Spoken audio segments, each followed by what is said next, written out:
Hello बच्चों, मैं सभी का स्वागत करता हूं अपने प्यारे से फिजिक्स ज्ञान मुकेश यूट्यूब चैनल पे। हम लोगों ने इसके पहले सेशन में पोटेंशियोमीटर को अच्छी तरह से समझाया था और उसके एप्लीकेशन भी लिए थे। अगर याद होंगे तो कंपेयर दो सेल को करने वाला, मतलब compare the EMF of two cell, और उसके भी दो मेथड देखी थी, एक इंडिविजुअल मेथड और एक सम एंड डिफरेंस मेथड। लेकिन आज बच्चों हम लोग पोटेंशियोमीटर का यूज ऑलरेडी बोल चुका हूं। सबसे पहले to measure the EMF of cell, दूसरा था compare the EMF of cell, and तीसरा था to determine the internal resistance of cell. तो आज बच्चों हम लोग देखने वाले हैं जो कि इसका इंटरनल रेजिस्टेंस ऑफ सेल कैसे फाइंड करते हैं इसके बारे में। तो चलिए स्टार्ट करते। इस सेशन में हम लोगों को पता होगा बच्चों, बिना टाइम वेस्टेज करते हुए हम लोग डायरेक्टली पढ़ा रहे। तो सवाल हुआ हो सकता है, describe with the help of neat circuit diagram how will determine the internal resistance of cell by using the potentiometer, या डिराइव द नेसेसरी फार्मूला, या इसका फार्मूला बताना है। यह सवाल है आपको, ठीक है। यूज ऑफ पोटेंशियोमीटर में से आपको पढ़ा रहा हूं बच्चों। अगर मैं खुद डायग्राम ड्रॉ करूं तो और भी मजा आ सकता है, इसलिए मैं खुद डायग्राम ड्रॉ करके दे रहा हूं ताकि आप लोगों को थोड़ा सा इंटरेस्ट आ जाए। तो चलिए सबसे पहले मैं पोटेंशियोमीटर ड्रॉ करने की कोशिश कर रहा हूं, ठीक है भाई। इतनी ड्राइंग अच्छी नहीं है लेकिन ठीक है भाई, कोई प्रॉब्लम नहीं है। ये हमारे की है और ये हमारा एक रेहोस्टाट है, इस तरीके से। Got it. चलिए, तो यहाँ पे हम लोगों को एक वायर निकालना होता है जो कि 1 मीटर का होता है। एक्चुअली एक लकड़ी होती है, इस लकड़ी पे ये वायर होता है, ठीक है।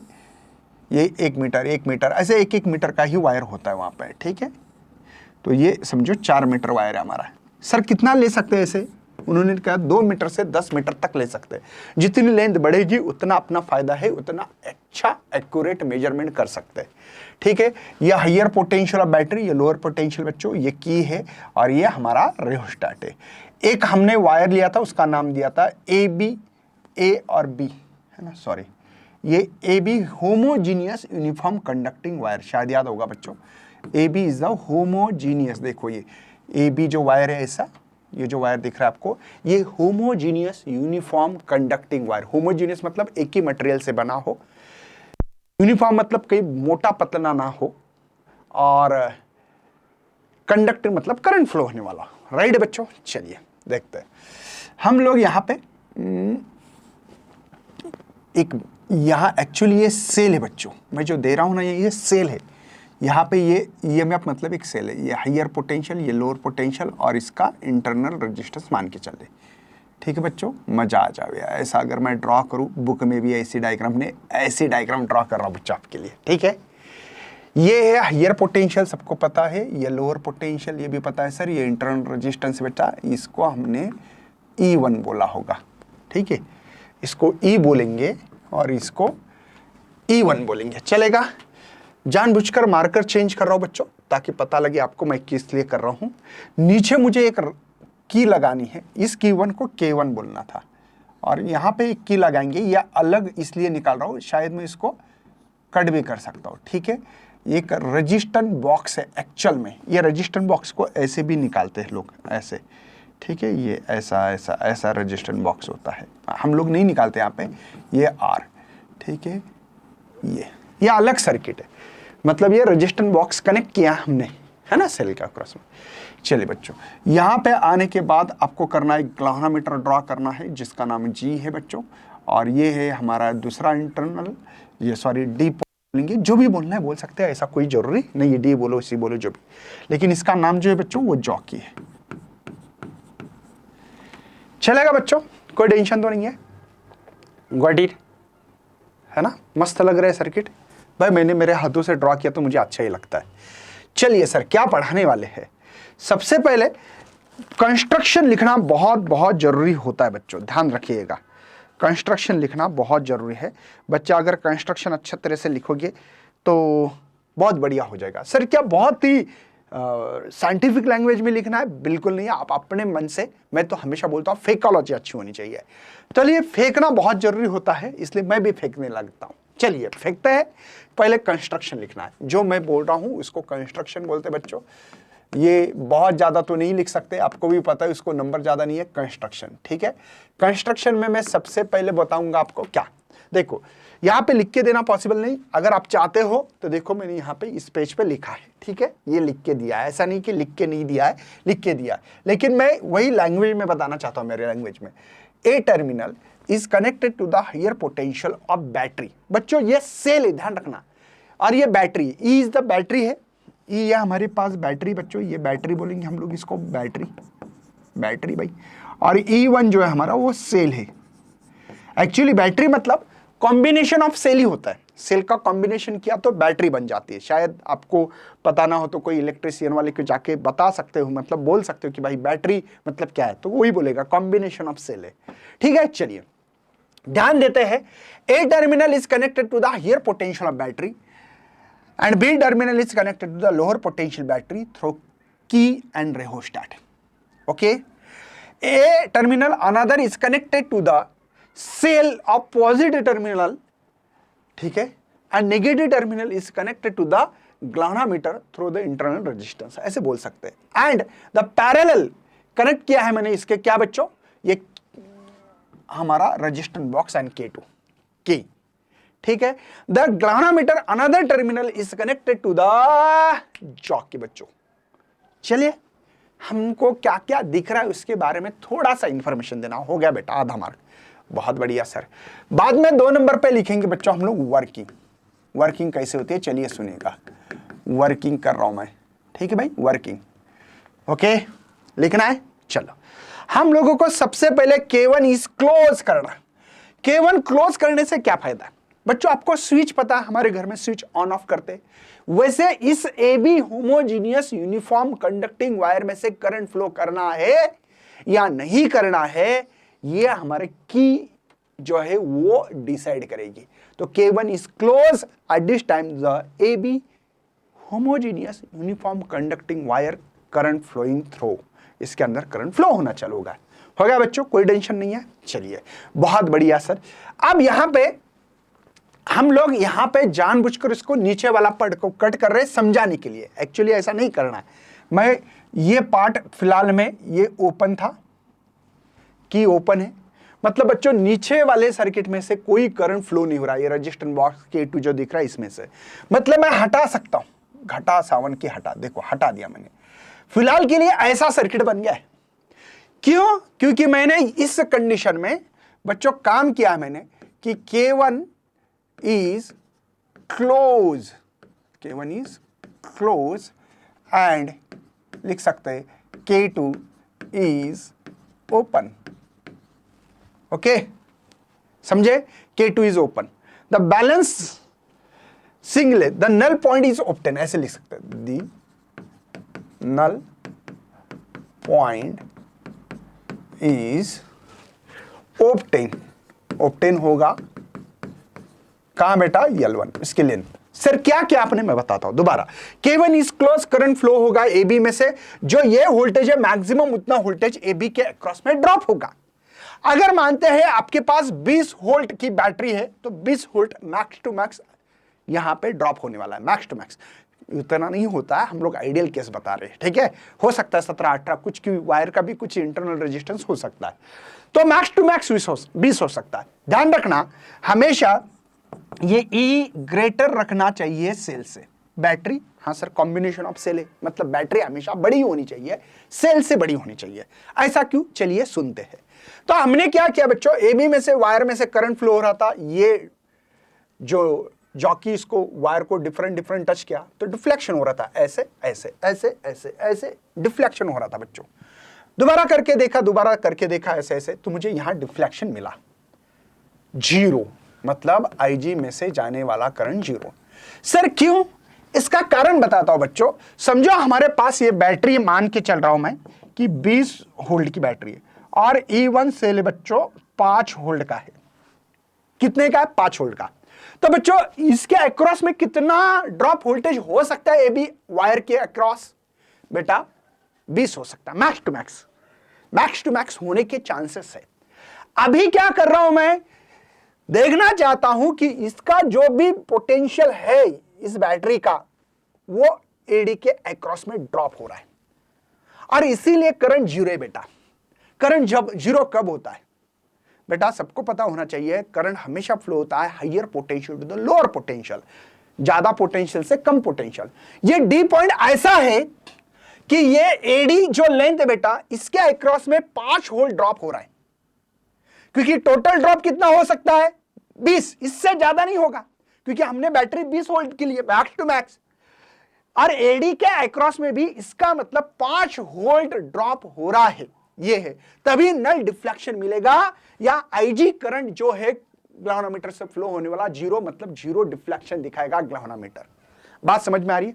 वो जो लेंथ है बेटा एडी के अक्रॉस में, वो है L1।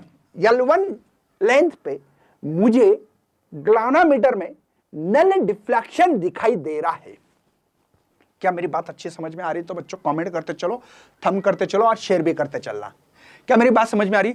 ये एक्चुअली सेल है, इस सेल के अंदर का इंटरनल रेजिस्टेंस लिया मैंने, ईएमएफ लिया, ये जो सेल है इसके अक्रॉस में हमने क्या किया, तो ड्रॉप मतलब जो वोल्टेज है इतना ही ड्रॉप एडी के अक्रॉस में हो रहा है, इसीलिए करंट फ्लो नहीं, मतलब 5 इधर भी है 5 इधर भी वोल्ट है, तो करंट फ्लो नहीं होगा। करंट फ्लो होता है higher potential to the lower potential. अगर सेम पोटेंशियल हो, शायद विस्टन में मैंने बताया था बी और डी का पोटेंशियल सेम, इसलिए करंट फ्लो नहीं हो रहा है आईजी से।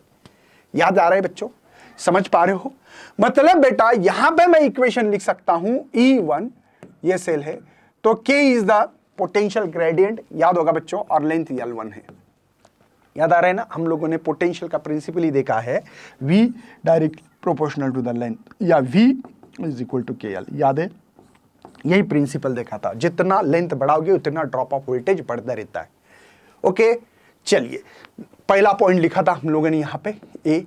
दूसरे पॉइंट में हम लोग क्या लिख रहे देखो दोबारा, अब आगे बढ़ रहे बच्चों हम लोग, अब हम लोग आगे बढ़ रहे, ध्यान देना चाहिए बस, बाकी कुछ नहीं।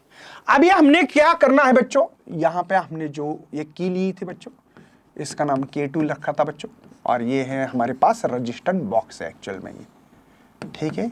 चलिए अब मैंने K1 तो क्लोज है, K2 भी क्लोज है, अभी K1 and K2 is close. देखो कैसे लिखोगे, K1 and K2 is close, right बेटा।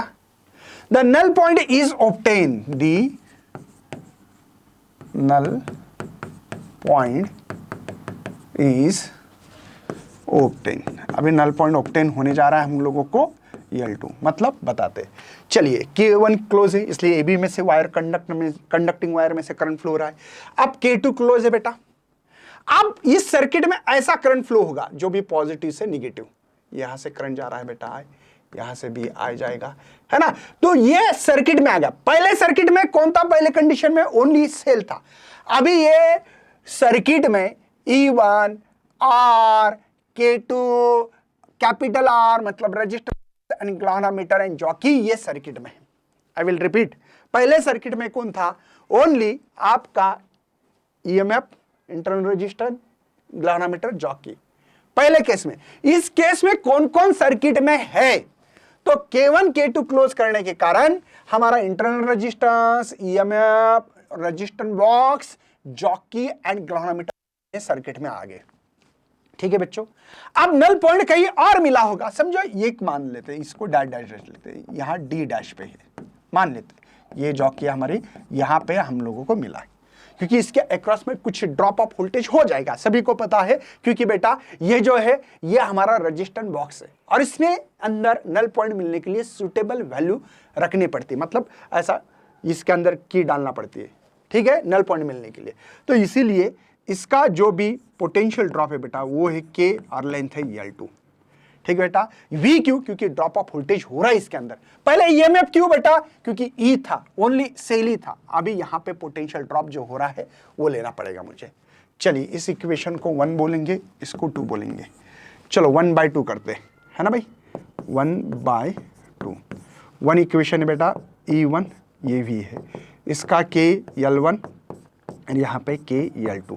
सेम वाले टर्म को कैंसिल करो, K से K कैंसिल बेटा, तो मुझे यहाँ इक्वेशन मिल रहा है, ये याद रखेंगे E1/V का L1/L2। बच्चों इससे हम लोगों को और क्या सीखने के लिए मिल रहा है, चलिए मैं बता देता हूं आपको। अभी क्या होगा बेटा, ये तो हो गया, समझो हम लोगों ने जिससे दो सेल को कंपेयर करना है उसके अंदर का कॉन्सेप्ट यहां लगा दिया नल पॉइंट डिफ्लेक्शन के हिसाब से, लेकिन यहां पे एक लूप भी बन रहा है। अब जब लूप बनता है तब किरचॉफ का सेकंड लॉ लगाते हैं, केवीएल, किरचॉफ वोल्टेज लॉ, याद है? तो यहां पे नाम देंगे हम लोग P, इस पॉइंट को Q, S और ये T। आपके बुक में ऐसा दिया इसलिए दे रहा हूं। चलिए, तो लूप दिख रहा है सर, लूप के हिसाब से लूप, तो लूप है बेटा P Q S T P, right है बेटा? इसको थोड़ा सा ब्रैकेट करो, नहीं तो थोड़ा सा ऐसा लग रहेगा बच्चों को कि सर ये भी P है क्या, नहीं, ये इसको लिखा मैंने, ठीक है?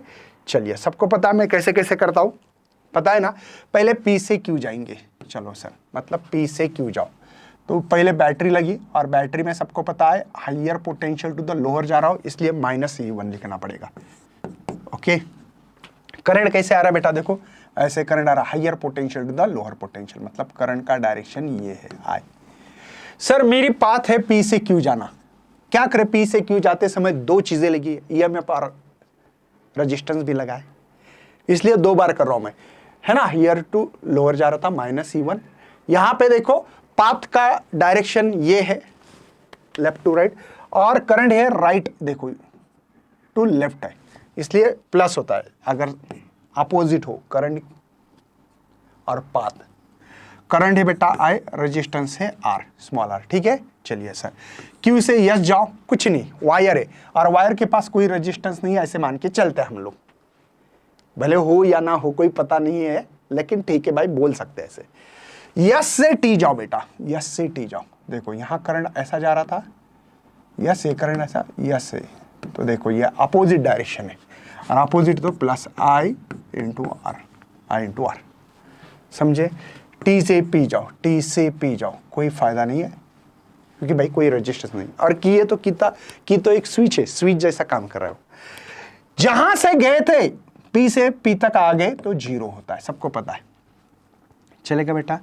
अगर यहां मैं ऐसा रखूं, I कॉमन निकाल के स्मॉल r कैपिटल R रख सकते बच्चों, और इसको इधर लेके गए तो प्लस, या इसको ऐसा थोड़ा सा रीअरेंज करके लिखता हूं, कोई फर्क नहीं पड़ेगा, स्मॉल r एडिशन में कोई फर्क नहीं पड़ता है ना? 2 + 3 लिखो, 3 + 2 लिखो, ये एक इक्वेशन मिला, इस इक्वेशन को नाम देते रहेंगे 3, इसको 4, और एक लिख सकता हूं ओम्स लॉ लगेगा, है ना? ड्रॉप ऑफ वोल्टेज हो रहा है तो 5वां, है ना? ये वोल्टेज ड्रॉप होगा बेटा I इंटू R। चलिए इनको भी डिवाइड करते हैं सर, चलो कैसे करेंगे सर? अभी 4/5, चलिए E1 upon V, I capital R small r, और ये इसका Ohm's law I into R। ऐसे I को हटवा दो भाई, हटवा दो, चलो सेपरेट करते हैं इस पे, चलिए E1 upon V capital R, ये कैपिटल, सेपरेट कर रहा हूँ, उसको सेपरेशन करना आता है, और दोनों को डिवाइड इसका मतलब, है ना?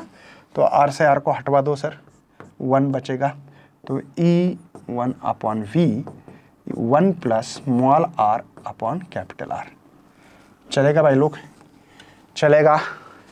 क्या आगे बढ़ सकते हैं? चलो मैं कुछ चीज़ों को हटाने की कोशिश करूंगा अभी।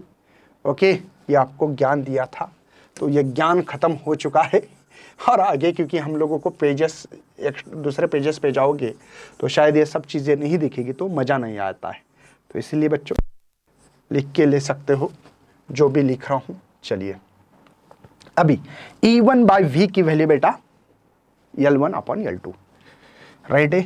L1 अपॉन L2, है ना? ये 1 plus small r capital R, इधर है तो L1 upon L2 -1 small r upon capital R, ठीक है?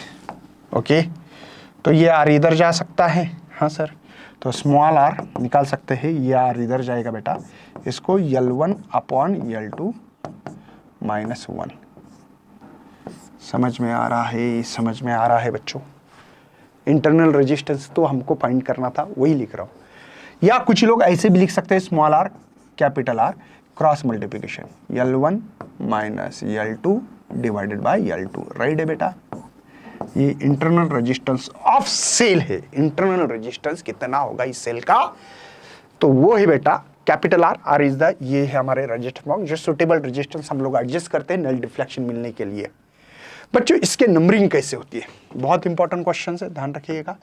कंस्ट्रक्शन लिखा आपने आधा मार्क, वर्किंग आधा मार्क, 3 मार्क के लिए सवाल बेटा।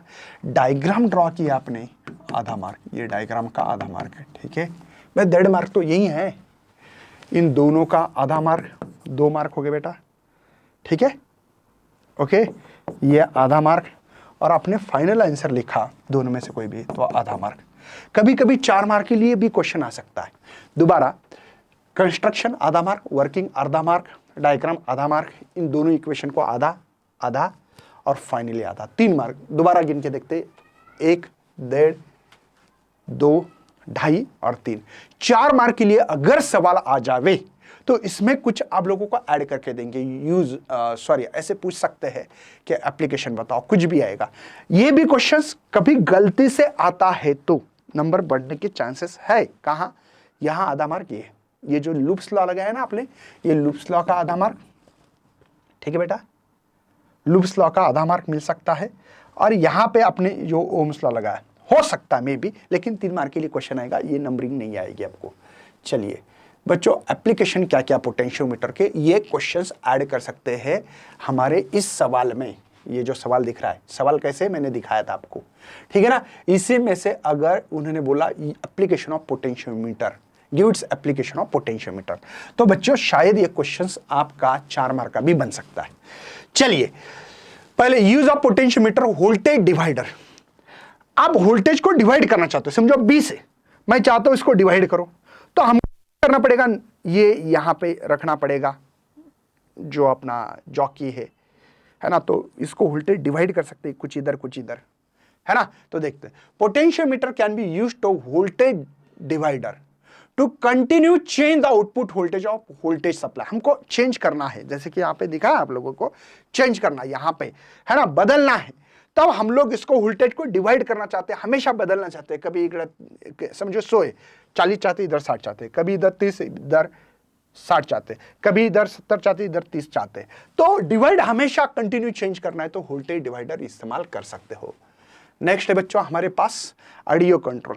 क्या आप लोगों ने हमारे स्पीकर, बड़े बड़े स्पीकर रहते हैं, उसका नॉब ऐसा चेंज करते हुए देखा होगा, ये ऐसा देखो, ऐसा चेंज करो तो आप उसका ऑडियो कंट्रोल कर सकते हैं, बड़ा कर सकते हैं, कम कर सकते हैं आप। वैसे sliding potentiometer are commonly use and क्या करते हैं बच्चों, modern low power audio system, audio control device को हम लोग कंट्रोल कर सकते हैं, कभी कम कर दीजिए। बहुत स्लाइडर फ्राइडर है ना, रोटर पोटेंशियोमीटर रोटेट कर सकते हैं, ये पोटेंशियोमीटर होता है उसको रोटेट करके कर सकते हैं। Regularly use for frequency attenuation, loudness, कभी कभी हम लोग एडजस्ट करते हैं भाई कि फ्रीक्वेंसी का अटेन्यूएशन भी एडजस्ट करते हैं, है ना, रेडियो में भी एडजस्ट कर सकते हैं, लाउडनेस कंट्रोल कर सकते हैं। तो ये आपको ऑडियो सिग्नल बोल के काम कर सकता है कंट्रोलिंग। बाद में पोटेंशियोमीटर एज ए सेंसर बोल के भी काम करता है। ये सेंसर देखो, बारिश गिरिश आगे भाई सेंसर, वोल्टेज चेंज करना है तो ये भी इस्तेमाल कर सकते हैं। If the slide draw potentiometer connected to the moving part of machines, it work as the motion sensor, motion sensor बोल के काम कर सकते हैं। ये स्लाइडर स्लाइडिंग कर सकते हैं और अपना अपना पोटेंशियोमीटर से सेंस कर सकता है, बारिश आ गई, ये आ गई, देखो ना यहाँ पे मैंने दिखा दिया आपको। Small displacement of moving part cause the change the potential, तो ये पोटेंशियोमीटर सेंसर बोल के भी इस्तेमाल कर सकते हैं, यही बताना था। क्वेश्चन और आ सकता है इसके ऊपर, ये हो सकता है why potentiometer prefer over the voltmeter. भाई वोल्टमीटर एक छोटा सा डिवाइस है, उसको छोड़ के इतना बड़ा लकड़ी का एक पार्टी होती है, उसके ऊपर 10 के आसपास वायर होते हैं। उसके बाद में सर और क्या होता है सर इसके अंदर, भाई उसके लिए बैटरी लगती है, रेहोस्टेट लगता है, 4 वे की, 2 वे की, सेल, इतना धंधा क्यों कर रहे सर, बड़ा सा बड़ा, और कैलकुलेशंस करना पड़ता है। क्या सर वोल्टमीटर तो कितना छोटा है भाई, चोरी करके लैब में से ला भी सकते हैं सर, तो क्यों इस चीज की जरूरत पड़ी। चलिए सुनते हैं। पहला, पोटेंशियोमीटर ये सबसे मेन है कि ये मोर सेंसिटिविटी है वोल्टमीटर से। भाई इतना सेंसिटिविटी है, वेरी स्मॉल करंट को भी डिटेक्ट कर सकता है। हाँ, इतना छोटा कि जो हम लोग वोल्टमीटर से गिन ही नहीं पाते, इसीलिए पोटेंशियोमीटर इस्तेमाल किया था। पोटेंशियोमीटर मोर सेंसिटिविटी है, जहां पे वेरी प्रिसाइजली प्रिकॉशंस लेके हमको वैल्यूज गिननी है, वहां पोटेंशियोमीटर इस्तेमाल करते हैं। एक्चुअल में एक बात बोलूं, वोल्ट मीटर है ना, इजी है यूज करने में, मोटे मोटे तौर पे वैल्यू भी मिलेगी, मतलब जैसे 2 वोल्ट 3 वोल्ट 0.2 वोल्ट फटाक से मिलेगी, कोई टेंशन नहीं, कोई प्रेशर नहीं है। तो वोल्ट मीटर ही ज्यादा इस्तेमाल करते हैं। जहां पे बहुत ही स्मॉल पोटेंशियल डिफरेंस या स्मॉल वैल्यूज गिननी है, वहां पोटेंशियोमीटर का इस्तेमाल करें। देखिए, potentiometer can be used to measure the potential difference as well as EMF भी मेजर कर सकता है। ये एक फायदा है। Voltmeter only potential, 2 point के बीच का पोटेंशियल डिफरेंस मेजर करता है, ये फर्क है।